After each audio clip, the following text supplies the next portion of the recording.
ka sa piling ko, aking sinta. Ikaw ang pag-ibig ng puso at damdamin ko.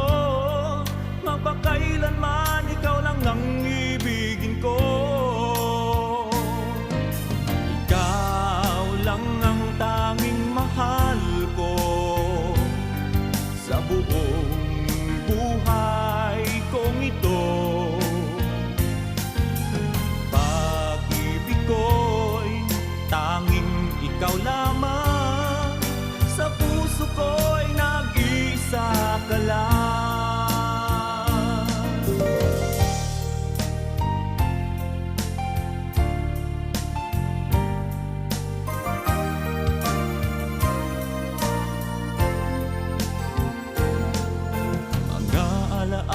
Nating di malilimutan, kay sarap ng ating suyuan.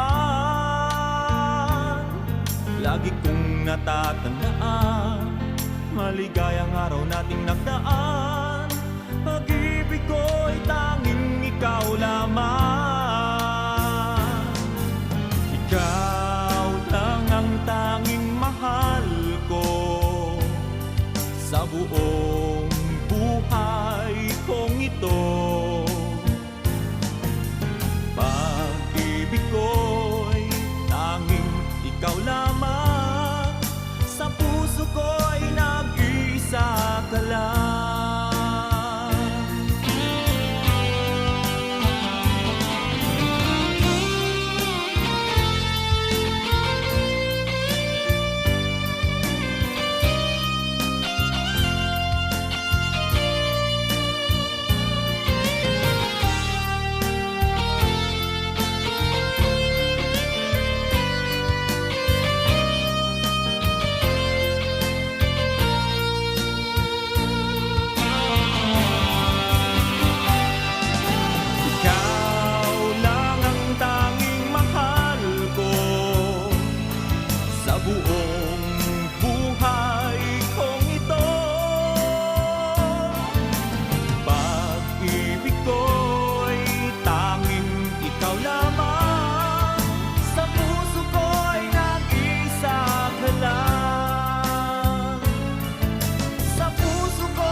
Walang sandaling hindi kita iniisip. Walang sandaling hindi kita pinangarap. Pangalan mo tuwi na ang binubulong ng puso ko. Walang sandaling hindi kita iniibig. Walang sandaling hindi kita minahal. Sa lahat ng oras, sa aking puso'y kapiling ka. Ikaw lamang ang mamahalin at sasambahin, magpakailanman hanggang sa hangganang walang hanggan. Iaalay ko pag-ikot ng aking mundo, bawat saglit sa buhay ko, bawat tibok ng puso ko, dahil lahat ng sandali ko ay ikaw.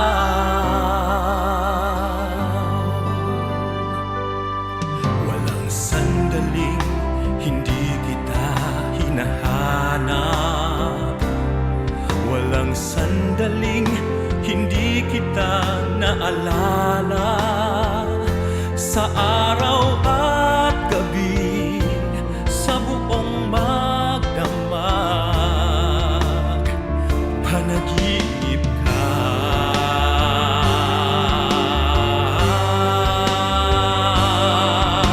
Ikaw lamang ang mamahalin at sasambahin, magpakailanman hanggang sa hangganan, walang hanggan.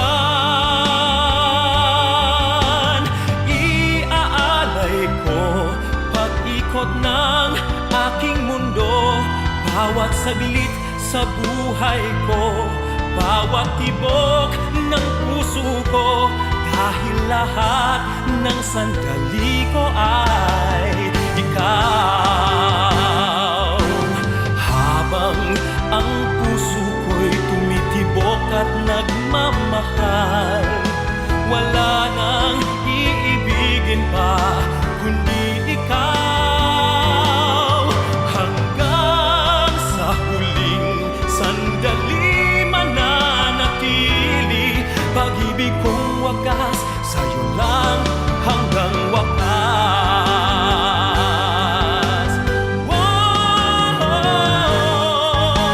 Ikaw lamang ang mamahalin, sasambahin, magpakailanman hanggang sa hangganan, walang hanggan. Iaalay ko pag-ikot ng aking mundo, bawat saglit sa buhay ko, bawat tibok ng puso ko, dahil lahat ng sandali ko ay ikaw. Iaalay ko pag-ikot ng aking mundo, dahil lahat ng sandali ko ay ikaw.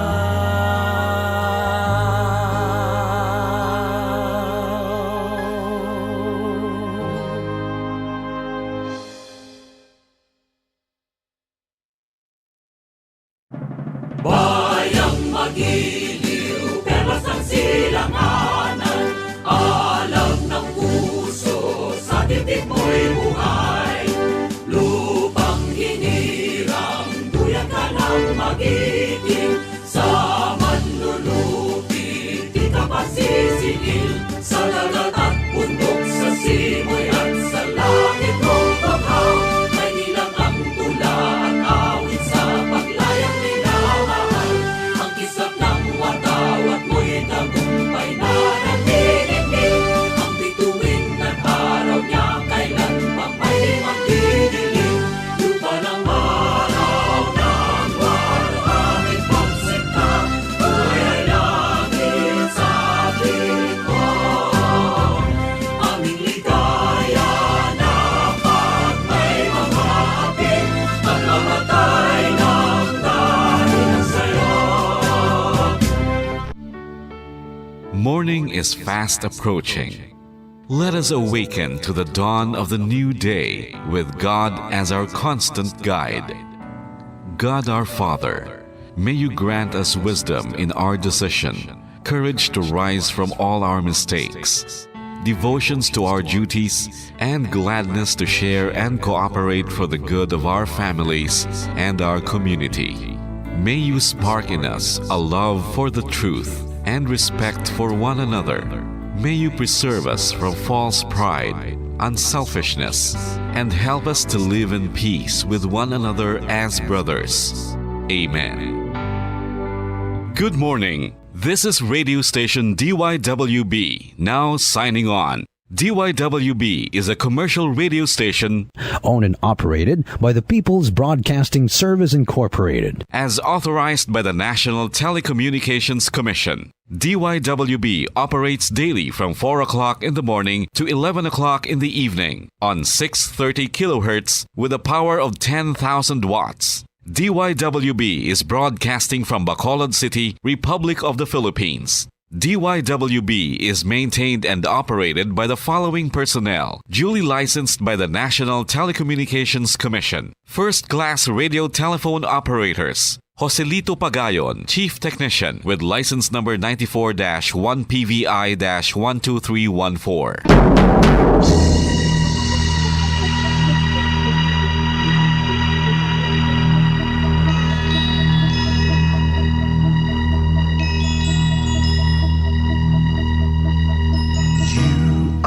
The reason why this network is on. We're standing together, so loud and so clear. And on your radio, we air not just fun. We're here for you with our great big helping hand.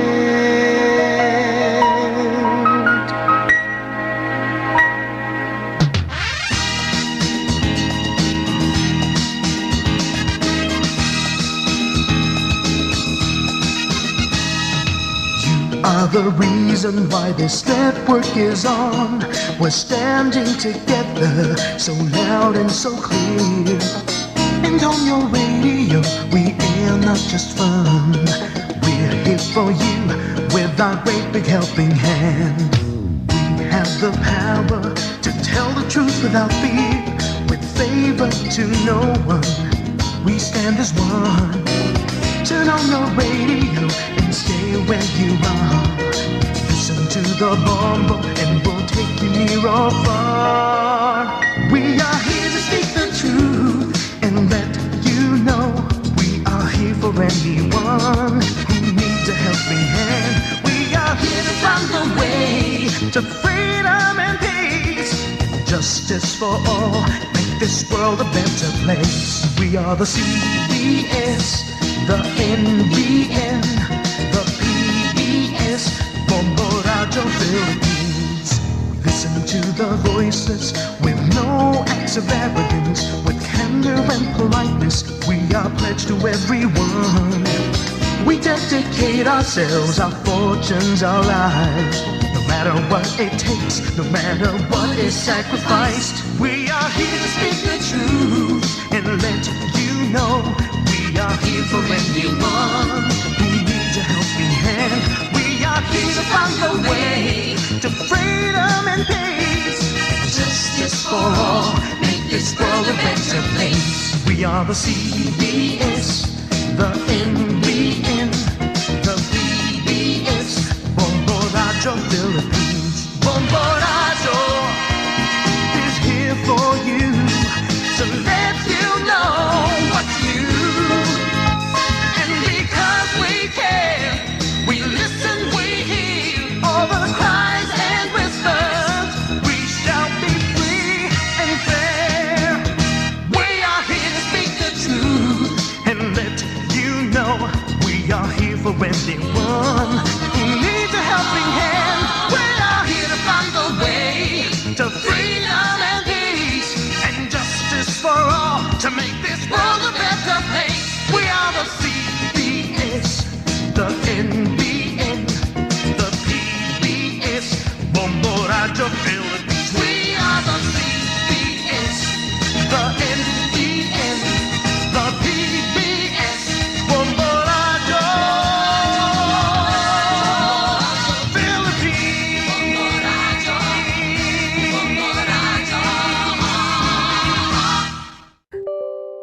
To All-Star Nation and Kabombo, we all would like to greet you. A Merry Christmas, and a Happy New Year. Seen and heard. Now fully digitalized in Negros Occidental. This is Bombo Radio Bacolod. Happy New Year, Happy New Year, Happy New Year, Happy New Year.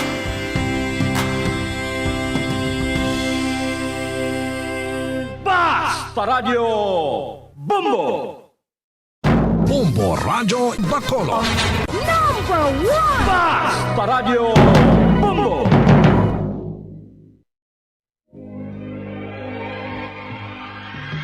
Daily Gospel Reflections. Ang adlaw-adlaw nga pagpamalandong sang Ebanghelyo, agud kita tuytoyan nga magkilala, maghigugma, kag magsunod kay Kristo. Ako ang dalan, ang kamatuoran, kag ang kabuhi. Ini ginadulong sa inyo sa mga Mothers and Daughters of St. Paul. Mahidaiton nga adlaw sang Martes sa inyong mga utod. Ginasaulog naton subong ang kapiestahan sang mga santos inosentes, mga martires. Ang inosente nga mga kabataan ginpamatay tungod kay Kristo. Karon nagasunod sila sa kordero nga wala sing dagta kag nagasiling, himaya sa imo o Ginoo. Mga muyo kita.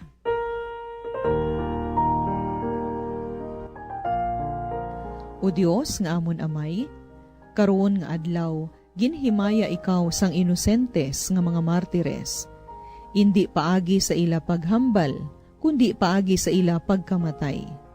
Paagi sa ila pagampo, itugot nga magkabuhi kami, suno sa pagtuo nga amon ginapabutyag sa pulong kag sa buhat. Ginapangayo namon ini sa imo paagi kay Hesukristo, imo anak kag amon Ginoo, nga nagakabuhi kag nagahari upod sa imo sa kaisahan sang Espiritu Santo, Dios sa tanan nga mga tuig sa mga katuigan. Amen. Pamatian naton ang Ebanghelyo suno kay San Mateo, Kapitulo 2, versikulo 13, tubtob 18. Sang makahalin na sila, ang anghel sang Ginoo nagpakita kay Jose sa damgo ka nagsiling, "Bangon ka, dala ang bata kag ang iya iloy, ka magpalagyo kamo pa Ehipto. Pabilin kamo dito, tubtob magsiling ako sa inyo, nga magbalik na kamo. Kay si Herodes magapangita sang bata sa pagpatay sa iya." Gani sa sinagid nga gabi, si Jose nagbangon, kagindala ang bata kag ang iya iloy pa Ehipto. Sa diin siya nagpuyo, tubtob nga si Herodes napatay. Ini nahanabo agod matuman ang ginsiling sang Ginoo paagi sa propeta. Gintawag ko ang akon anak nga lalaki, halin sa Ehipto. Sang may balaan ni Herodes, ginpalapaw siya sa mga dumuluaw gikan sa sidlangan. Naaki gid siya. Nagmando siya nga pamatyon ang tanan nga mga bata nga lalaki sa Bethlehem. Kag sa iya sinipalibot nga mga banwa, halin sa duha ka tuig paidalom, suno sa tion nga iyan ay balaan sa mga dumuluaw. Sa sini natuman ang gisiling ni Jeremias nga propeta, isa ka tingog ang nabatian sa Rama, ang tingog sang pagpanalambiton kag paghinibi. Si Raquel nagahibi tungod sang iya mga kabataan. Nagahibi siya kag indi gid malugpayan, kay sila tanan nagkalamatay. Mga utod, para sa aton giya sa pamalandong, pamatian naton si Father Ronald Quijano, Rector sang Sacred Heart Seminary, kag Direktor sang Pope John Paul II Institute for Studies of Marriage and Family. Mayong aga kag welcome sa aton programa, Father Ronald. Maayong aga sa imo, Sister Amiling, kag sa mga pinalangga namon nga mga tagpalamati sa kahanginan, aton subong na sa ulog ang kapistahan sa mga santos inosentes, mga martires.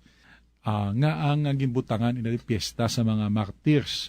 Tapos ang Christmas, si San Esteban, subong ang mga niños inosentes, kagapon si San Juan Evangelista, kay ang Christmas, isa ka dako nga regalo sang Dios, pero ang Dios gusto niya may mga stakeholders, may mga modelo kag mga responsable nga mga tao nga magpalapnag sang mensahe sang Christmas para sa tanan.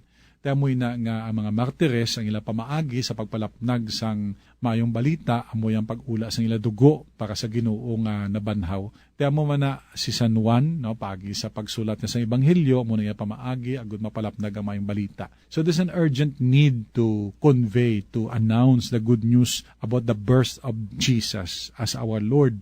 Ining mga niños inosentes, amo ila pamaagi ya. Nga mga bata gali, may kagayunan man nga magpalapnag sang pulong sang Dios, mga niños inosentes. Hindi lamang ang mga adulto, hindi lamang ang mga tigulang kag mga hamtong na. Gani sa tuyo nga patyon, ang bata nga si Jesus, si Herodes, nagmando sa pagpatay sang tanan nga mga bata nga lalaki, kag nagapangidaron 2 ka tuig panubo sa bilog nga Bethlehem. Ang mga santos inosentes ginapadunggan halin pa sang ika-4 nga siglo bilang mga martir ni Kristo, kag ila piyesta ginasaulog sa sininga adlaw halin pa sang ika-6 nga siglo. Sa pagdumdom sa ila, ang simbahan nagakasubo sa mga pag-antos sang kagkamatayon sa mga kabataan sa bilog nga kalibutan, kag ginapadunggan ang tanan nga napatay nga mga inosentes.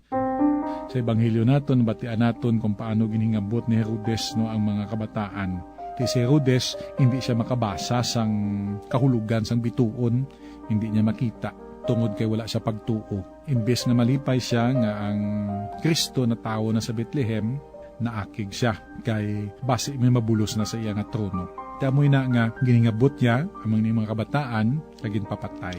Ina nga krimen, ang mga insecurities, kag pagpamatay sa mga kabataan, gasigig po na sa aton nga panahon. Pila ka mga kabataan ang damo na patay sa gira, sa gutom, kabataan nga mga malnourished, kabataan nga wala edukasyon, kabataan nga ginasubject sa forced labor, kabataan nga mga biktima sang prostitusyon or trafficking of women and children. Damo sang inustisya nga ginahimo sa mga kabataan, even violence in the school campus sa Amerika, kadamo. May masulod lang yung lain ulo ka paarak sang armas sa mga classrooms kag damo mga teachers kag mga bata nga kalamatay. Mga kabataan nga posible nalulong sa droga kag damo nga bisyo, kag mga kabataan nga posible wala sing kagayunan nga mag-develop sa ilang kaugalingon kay wala man sila ga-eskwela.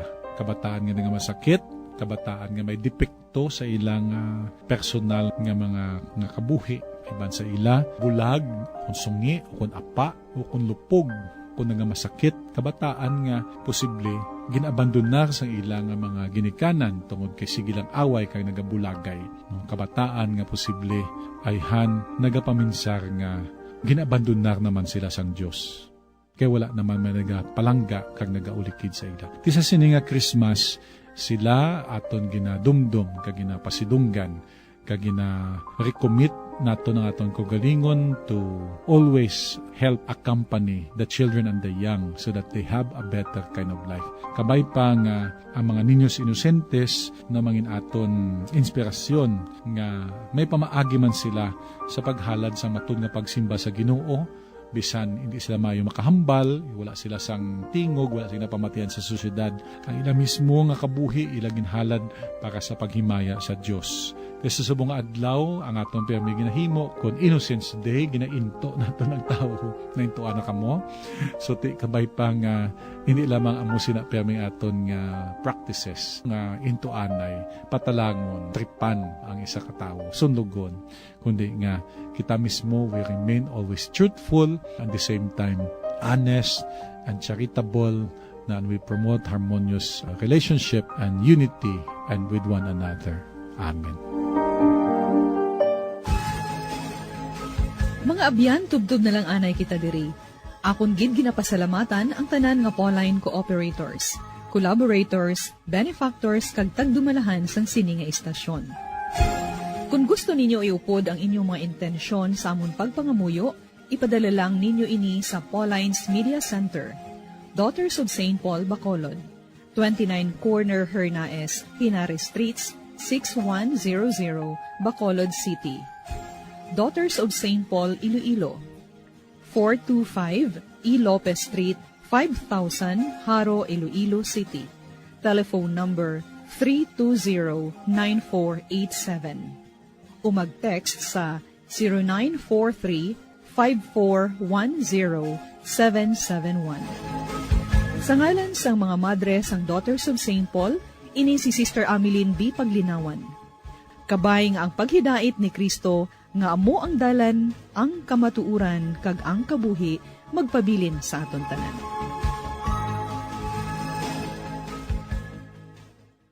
Ini nga programa, hinadulot sa inyo sa mga madre sang Daughters of St. Paul, kag sang Bombo Radio Philippines, ang pambansang radyo ng Pilipinas.